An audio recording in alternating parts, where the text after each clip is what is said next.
Welcome. In this video I will show you what to do if the battery status isn't showing up on your OnePlus 15R's status bar.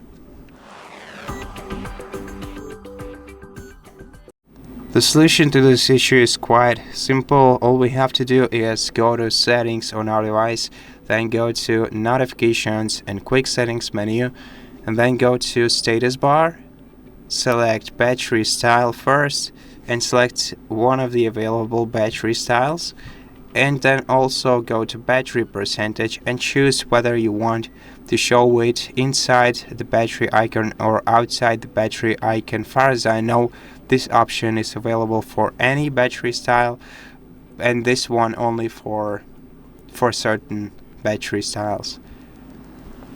But that's basically how you fix this problem. So, thank you so much for watching this video. If you liked it, please consider subscribing to our channel, leave us a like and a comment below, and I'll see you in the next one.